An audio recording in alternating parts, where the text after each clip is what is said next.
All right, as far as the injuries go, Patrick hurt his left knee. We'll get an MRI tomorrow or this evening, whenever they get him in there. And then Jalen Moore, likewise left knee. And then Thornton got hit in the head, and we'll just see where he's at. But he's in the protocol right now. Listen, all in all, we came up short. We on both sides of the ball and special teams, we had a few mistakes, and that ends up costing you against a good football team. I appreciate the effort of guys and stepping up, hard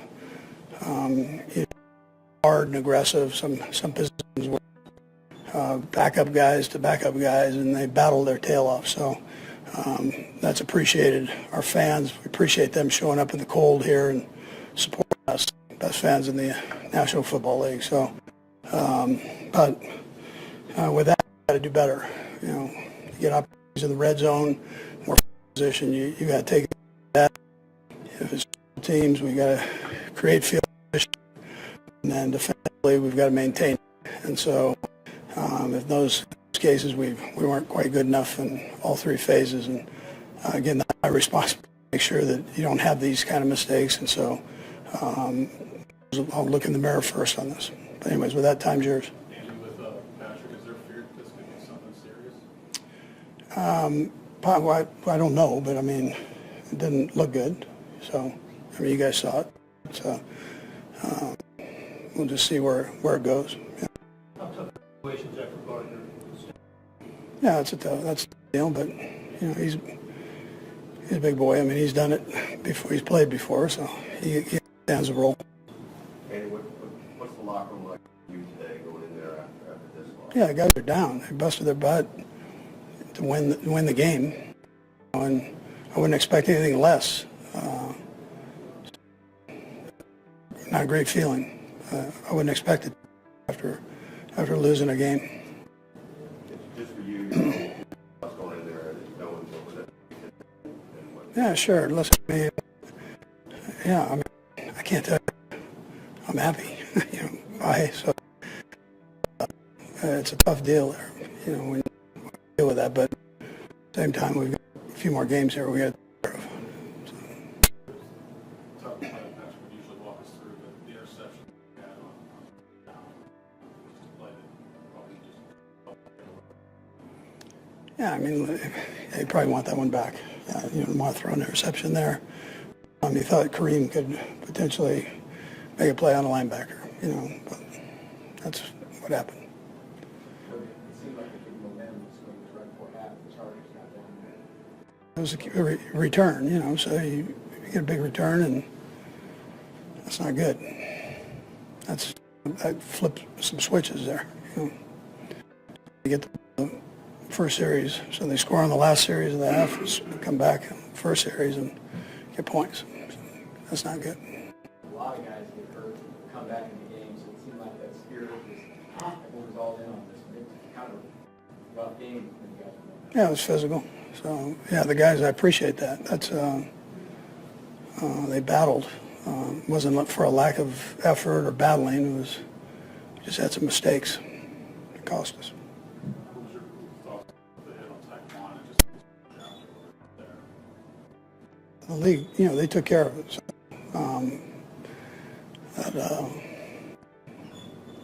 it was what happened. It's one of those kind of hits. They were close.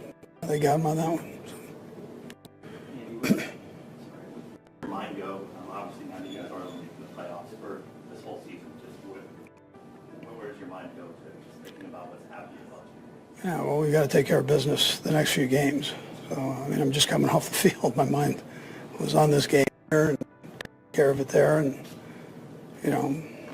I wanted to come out obviously. So I haven't gone much further than that. Sam, can you guys obviously plan on line? I know you guys prepare to be starters, but still have issues. Yeah, I mean, listen, I'll find a positive in that. So these young guys had an opportunity to play, get a chance to see what they can do. I thought they did a respectable job in there.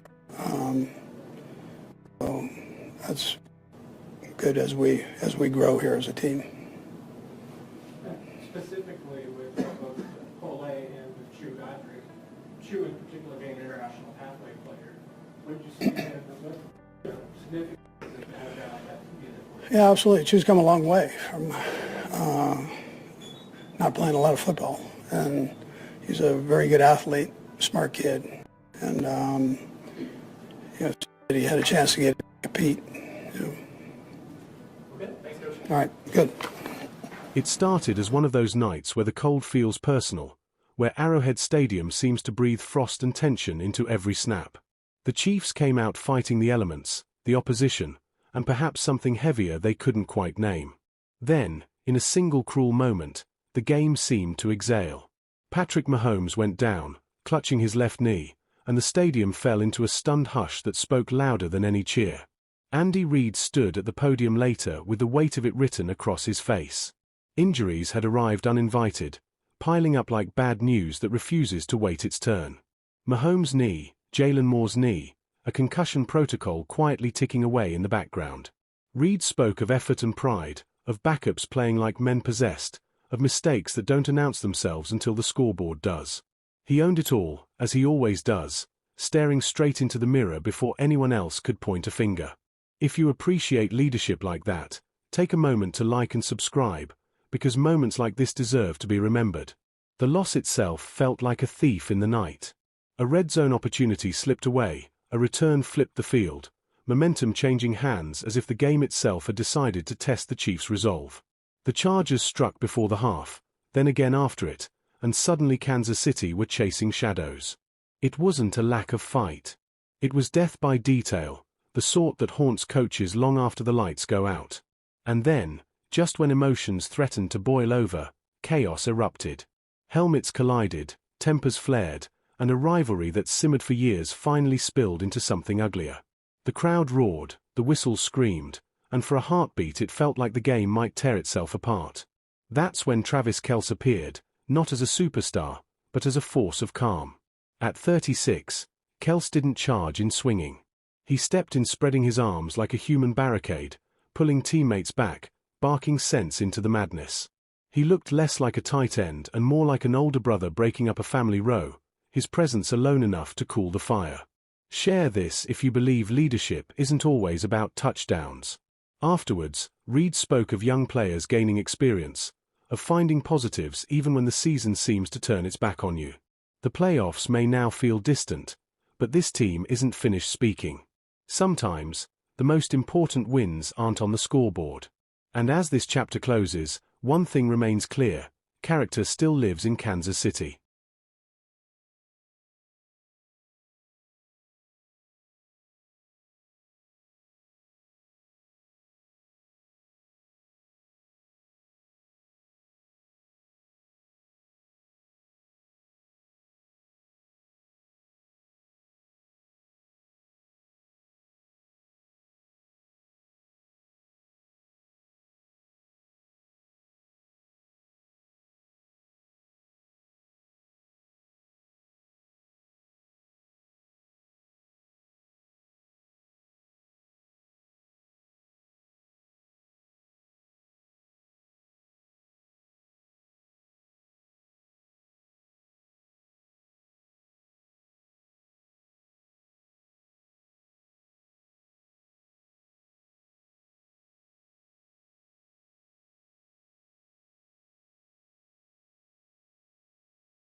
It began not with fireworks, but with a sigh.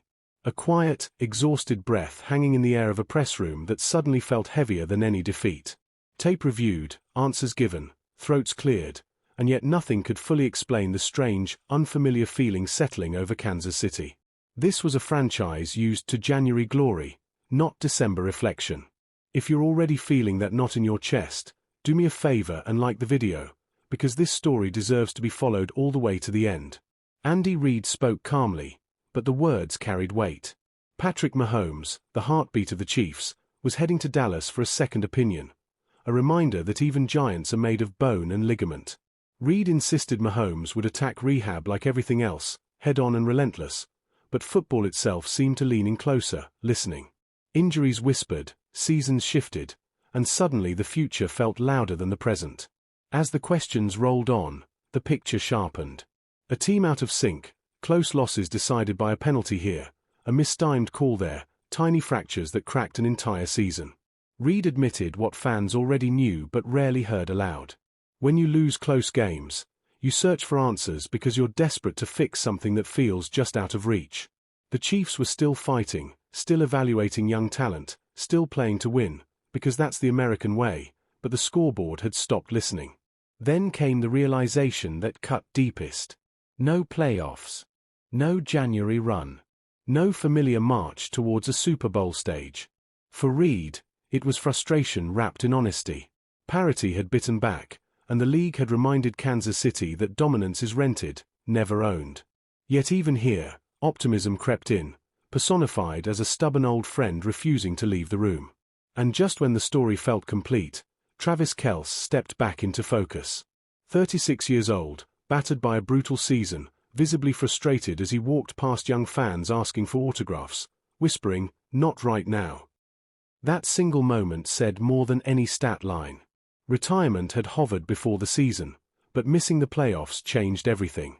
According to those close to him, Kelce isn't done. Not like this. Not with a season that felt like a nightmare instead of a farewell tour. Kelce wants one more ride with Mahomes. One final push to end things on his own terms. Next June, he'll marry Taylor Swift, but before vows and spotlights, there's unfinished business under stadium lights. Networks are already circling, eager to test him as an analyst, but even that feels like a footnote compared to his real goal. Restore the Chiefs. Rewrite the ending. If you're still with me, subscribe now, because this next chapter could be special. So here we are, standing at the crossroads of disappointment and determination. A wounded quarterback plotting his return. A veteran tight end refusing to fade quietly. A coach promising effort, evaluation, and accountability. The season may be ending without confetti, but the story isn't over. Sometimes, the most powerful comebacks begin when the crowd thinks the curtain has already fallen.